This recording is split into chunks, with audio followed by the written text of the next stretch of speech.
And this is 2020. 2020. 2020. 2020. 2020. It came in like a lamb, sweet and innocent, with that sense of postmodern humor. To have 2020 vision means to see everything as it is, to have perfect vision. Then again, it doesn't. To see at 2020 is not to have perfect vision. It is to see normal, average, mediocre.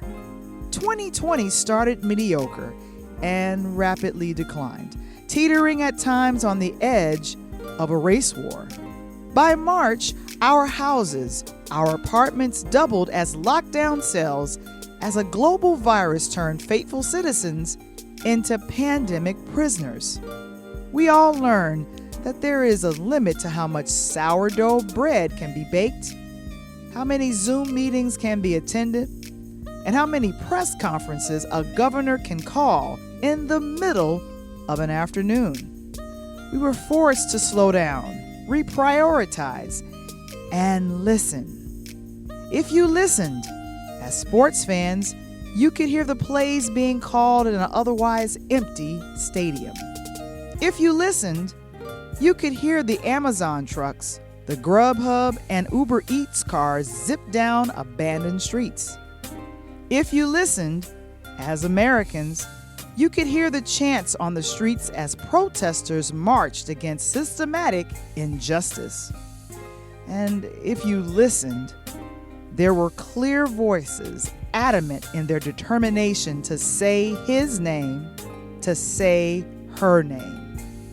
These are just a few sounds of 2020, a year in which so many people demanded to be heard and made music that should not be forgotten. Then there are those other sounds that come from the day-to-day acceptance that you were able to wake up in the morning and brave a new world of N95 face masks and disinfectant wipes, like the laughter of a live audience, the crisp, refreshing pour with citrus notes of love corkscrew that put head over hearts and empty glass after delicious empty glass.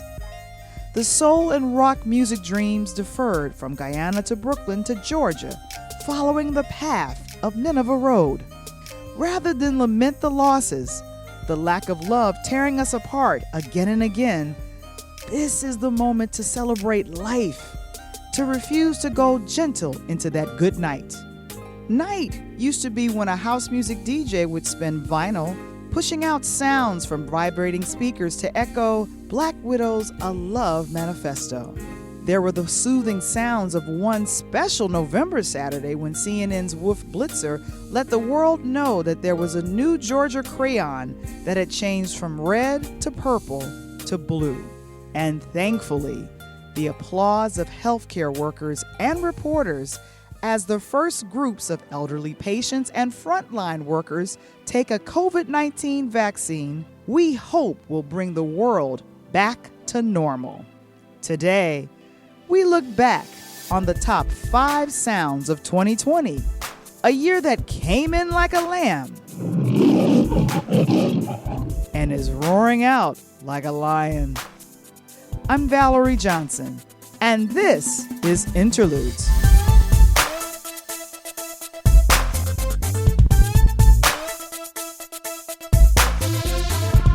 Interludes, a pure Lighthouse production, brought to you by A1 Pest Masters. For all your exterminating and pest control needs, call A1 Pest Masters.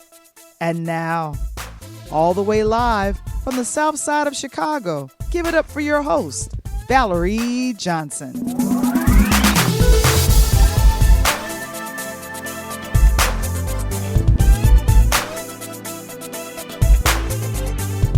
The noise went away. One of the most striking different changes in 2020 was the ability to hear again. From bluebirds in the trees to Cardinals, Cubs, and White Sox on the bases, sound made its mark. The last time that all of us as a country had to be still in the way that we did for the first several months in 2020 was back on September 15th, 2001. President Bush, number 43, declared that Friday would be a national day of mourning. If I remember correctly, there were hardly any cars on the road and certainly no planes in the air. We were mourning the loss of nearly 3,000 people from a terrorist attack early that Tuesday, September 11th. And as a new resident there in New York City, I had a front seat to 9/11, a day that would be known as the largest single-day loss of life events in our nation's history. It held that distinction until we began to average a larger casualty total than 9/11 for consecutive days in December 2020 from COVID-19. With nearly 3,000 people dying each day, a different sound began to cut into the silence. I am claiming a better year in 2021 right now. Seriously. As I remember, the beginning of my 2020 was great. Where was I? Yes, somewhere on the Caribbean Sea, cruising between islands and ringing in the new year with my extended family, my first cousins. Very similar to 9/11, there was that moment in time where all of us knew where we were and what we were doing when we got the news. Those of us who listened to Auntie Lori, whose gray pajama suited image seemed to pop up everywhere, and stayed home, discovered the new reoccurring sounds in our life. If we could work from home, then. From Google Hangouts to Microsoft Teams, if you worked at home, you needed to answer that video call or at least get dressed from the waist up. And with seldom other ways to spend the day, and the movie going suddenly obsolete. There was the binge of the streaming devices: Netflix, Hulu, Amazon Prime, Disney Plus, YouTube TV, and Apple TV. All those channels that you thought you never needed became escape options to a real world that seemed like a science fiction disaster movie gone terribly wrong. That's the negative, but there's always a positive, right? While you couldn't go out, traditional institutions from grocery stores to film festivals figured out ways to come to you. This is how some films with limited release and those yet to be released made our podcast list of the best things we saw in 2020. They include The Last Dance, an ESPN documentary series on Michael Jordan's Chicago Bulls, August Wilson's Ma Rainey Black Bottom, which featured the late Chadwick Boseman, who died earlier in the year, the third installment of Will Smith and Martin Lawrence's Bad Boys for Life, the superhero drama The Old Guard, and Netflix Jingle Jangle, A Christmas Journey. An honorable mention goes to the Chicago set documentary Mama Gloria. The award-winning film was a selection in the Chicago International Film Festival. I got a chance to interview the filmmaker, Luchina Fisher, ahead of its streaming release. What's the state of African American filmmaking today? Whose work excites you or inspires you? Ooh, wow. This is an exciting time to be a Black female filmmaker. I'm just going to say that. I'm just going to put that out there because I feel it. I feel things are changing. I met Ava DuVernay. Oh, gosh. That's my favorite. She's my favorite. Oh, my gosh. Hands of God. She's my favorite. I know. Right? Well, it's funny. Like Ava and I actually were talking. I was interviewing her when I used to work for ABC News as an entertainment reporter. And I remember interviewing her about her Oscar party because it was like famous. You know, she would have these great Oscar parties. And this was back when she was a publicist. And then she started making films. And so I met her in person for the first time after she had made Middle of Nowhere. And it won the Sundance Grand Jury Prize. And we had dinner, we hung out. I was just like, oh my gosh, she is doing it. Like, I could be doing this, you know? And at that point I had done Death in the Family. I hadn't yet done Danger Word, but I was like so impressed that she just went ahead. She didn't wait for anybody to give her a green light. I so believe in that, that, you know, there's no reason to wait on Hollywood to discover you. That's right. You discover yourself. You know what you're capable of. You know your gifts. So you just put it out there in the world. And, you know, honestly, when I started Mama Gloria, I thought, oh, I'm going to just do this small film. Maybe it'll be a short documentary. It kept growing and growing. You learn more, yes. Absolutely. And, you know, and then I got this support, and I started reaching out and finding mentors, because yes, there have been a number of Black women filmmakers who've been at it. Maybe they haven't gotten the credit or the fanfare. They're starting to get that attention now. Oh, good. But they have been toiling away for a while. And I was like, I need to connect with them. I need to feel like I'm not alone. And I'll tell you now, I'm part of this group, Brown Girl Doc Mafia, which is 4,000 women of color strong, who are all documentary filmmakers. Okay. And, you know, some who do narrative as well. But it just shows you the power of us right now in this industry. And the industry's paying attention. I have gotten a number of calls in the last few months. I do think this reckoning that's happening in the country is touching on every area and aspect of our life, and that includes Hollywood and the stories we tell and who's telling those stories. And it does mean a great opportunity for us Black female storytellers who've been at this for a while, and finally Hollywood is taking notice. Hi, this is Mr. Womble, the behind the scenes voice of Interludes. And here are the top 5 things I saw this year. There's a mix of TV and film, since that's what we saw on the screens in our homes. 2 are documentaries. Neither one is Tiger King. The docs are 40 Years a Prisoner, which is the story of the human aftermath of the MOVE bombing in Philadelphia, and City So Real, filmmaker Steve James's documentary on life in Chicago during the 2019 mayoral election. Both were entries in Chicago's film festival. 40 Years can be viewed on HBO on demand. City So Real is currently on Hulu. The scripted movies this year include Sylvia's Love, which is a romance that was set in the early 1960s jazz era, featuring Tessa Thompson. His House, a frightening film featuring South Sudanese refugees in a haunted house. And HBO's pulp science fiction meets Black Lives Matter masterpiece, Lovecraft Country. Shows like Lovecraft Country and Fargo were must-see TV that kept you wanting more and kept you coming back each weekend.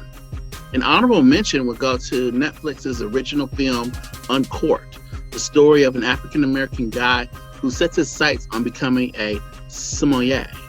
That is someone who is very educated in wine, to the point that they can pick out a varietal just on smell or a simple taste.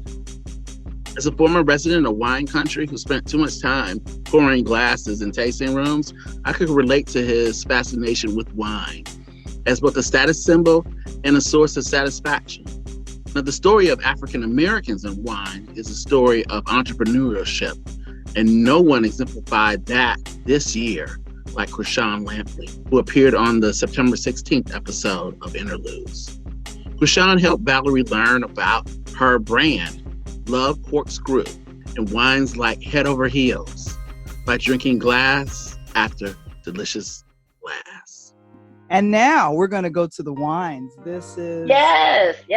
Head Over Heels, a wine that inspired its own film that can be found on your website. Is that correct? Oh gosh, yes. I did a really cute music, or what I would call a music video, but little commercial, long commercial.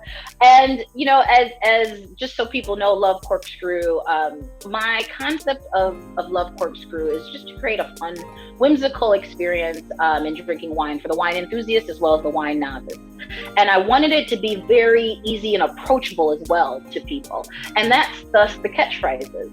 A lot of people can't remember Chianti or Bordeaux or Chenin Blanc or Cabernet. So I decided it shouldn't be just about the varietals. There's so many people that enjoy wine that just don't get wine. So why not coin terms that are very easy to remember? And Head Over Heels, for my reasoning, made perfect sense because it's such a romantic varietal. What general advice do you have for women with the desire to become entrepreneurs? You know, I say this all the time and I repeat myself because I want it to really resonate, that to be an entrepreneur, you've got to just go for it. And I know that sounds very cliche, but I've mentored so many that have wrote these business plans that are 500 pages, 1,000 pages to never ever start. If you don't start, I don't care how great your business plan is, because that does not mean you're going to succeed. You actually have the will. You have to have the will to do it. You have to go for it. Yes, sometimes you just have to throw the bleep at the wall to make it happen. At the same time, I caution people, and I tell this all the time, never quit your day job just to become an entrepreneur. And when I say this, why would you stress yourself out? Why would you lose your insurance? Why would you lose that direct deposit? You can be an entrepreneur and still keep your day job. In the going on 8 years that I've owned Love Corkscrew, 7 of those years, I had a full-time job. I might not have hardly gotten any sleep, but I'll tell you one thing. When I was working, I was able to pull my mind out of the stress of Love Corkscrew. And that energy opened up so much for great things to happen, to the point I was able to now be a full-time entrepreneur. So I want people to go for it, but be smart about it. Don't stress yourself out for no reason. And if you ever listen to me say anything, know that the time for you to quit your job is when your accountant tells you. And if you don't have an accountant, it ain't time for you to quit your job. So you just take your time, but at the same time, man, go full swing. You got to do it. Hearing the refreshing pour of sweet wine with citrus notes was one of the many sounds that made 2020 tolerable. Here are 5 other things we heard last year that seemed to make life all right. They are Entanglement by Jada Pinkett Smith. You and I decided we were going to take our space, and what happened? Yeah, and then I got into an entanglement with August. A what, Jada?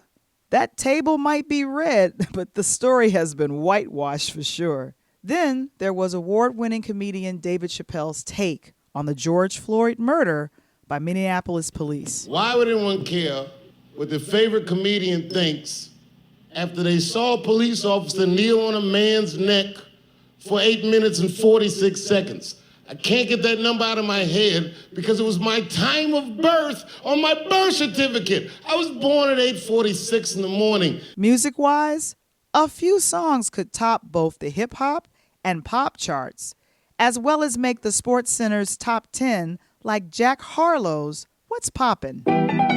What's poppin'? Brand new whip, just hopped in. I got options. I can pass that like Stockton. Just joshing. I'm spending this holiday locked in. My body got rid of them toxins. Some songs started on TikTok as dance crazes in quarantine, making hip-hop artists international stars like Megan Thee Stallion. I'm a savage, attitude nasty. Talk big, but my bank account match it. Hood, but I'm classy. Rich, but I'm ratchet. Haters kept my name in their mouth, not a gagging. Then, after all of America nearly fell into several days of a nervous breakdown, including myself, no sweeter words were said than a Saturday declaration by Wolf Blitzer. CNN projects Joseph R. Biden Jr. is elected the 46th president of the United States, winning the White House and denying President Trump a second term. We're able to make this projection because CNN projects Biden wins Pennsylvania. The former vice president, in his 3rd run for the highest office, pulling off a rare defeat of a sitting commander-in-chief. With this victory, Kamala Harris is set to become the first woman and the first person of color to be the vice president. Again, CNN projects Joe Biden will become the 46th president of the United States. The only other declaration that felt nearly as sweet was a certain Chicago-based Love Manifesto. I'm wavering and steadfast in my loyalty and devotion. I'm yours completely. Don't misuse it. Don't neglect it. Nourish us with waters of trust and fidelity. Honest communication and loyalty.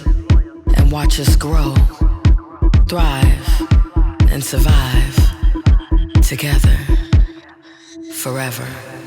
In November, I got a chance to talk to Black Widow, aka Danie Sanders, about her hot house music track called Love Manifesto. In the clubs, you're moving and grooving, and people are like, you don't have to know how to dance, just get on this dance floor and do what you're gonna do. And that was always encouraged, and that vibe is something that is missing. I tell my kids all the time, like, y'all don't know how to party. Like, when you gather in those spaces, it's so much more. People assume, you go to clubs and you're drinking, blah, blah, blah. It really isn't about that. It is people who have come to release, to let go. Right. And I have met people that have become long life friends on dance floors because we've connected through the music. So it's really an experience that, like I said, is rooted in community.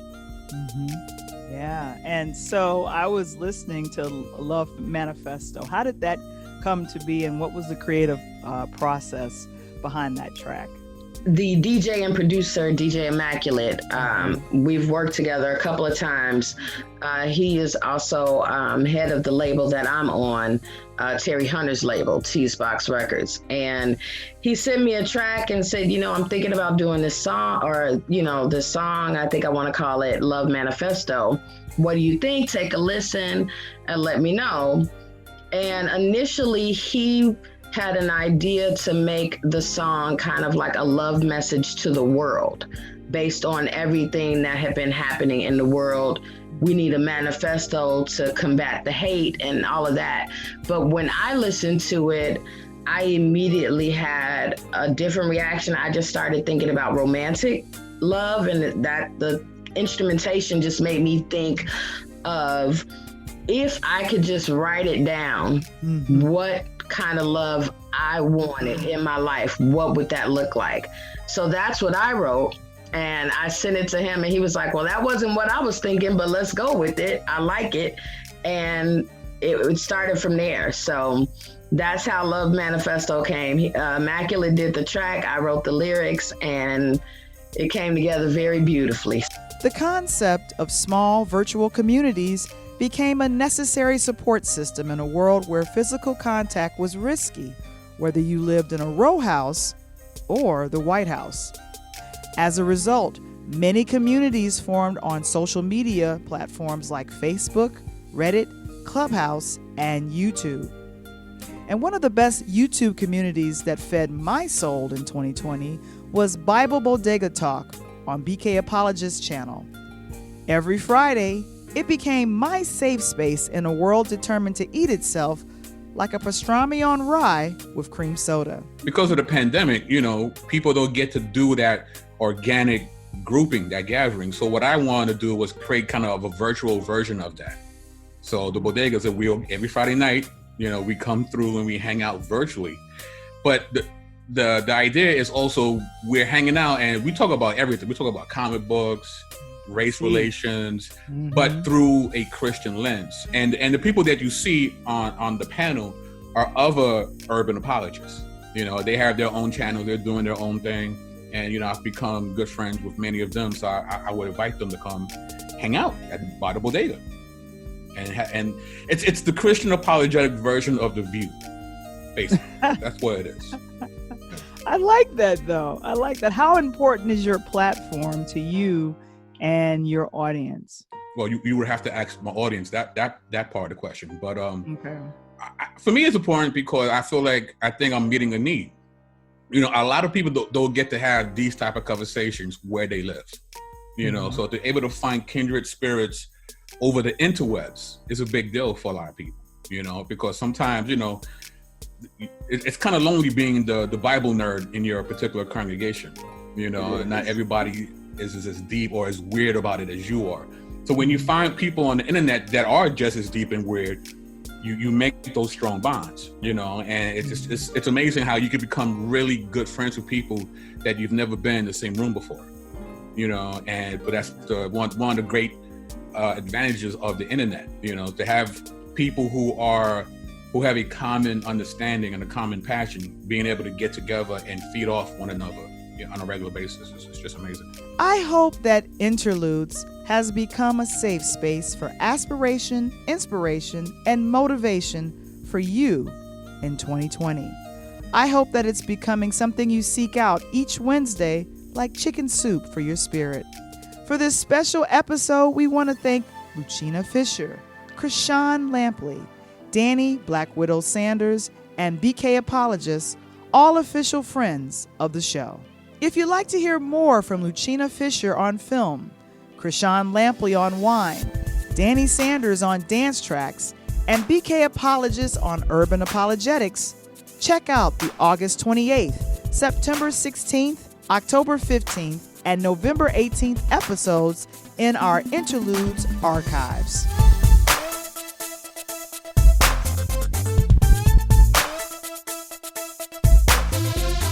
Next time on Interludes. It's been a big wake-up call for women, and I think it's kind of laid bare just how entrenched a lot of the sexism and racism in the world really still is, and that we, you know, the title of the film is Not Done, that we might have thought we were done, but we're really not done. We look back at 2020 as a year of women, an accomplishment 4 years in the making with Not Done filmmaker Sarah Wolitsky.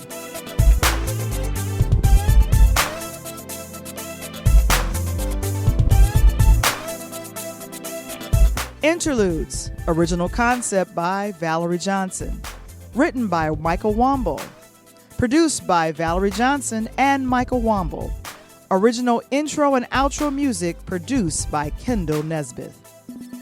Interludes, a pure Lighthouse production, brought to you by A1 Pestmasters. For all your exterminating and pest control needs, call A1 Pestmasters at area code 773-365-9962 or visit their website at a1pestmasters.com. When you book your appointment with A1 Pestmasters, tell them you heard it first on the podcast called Interludes.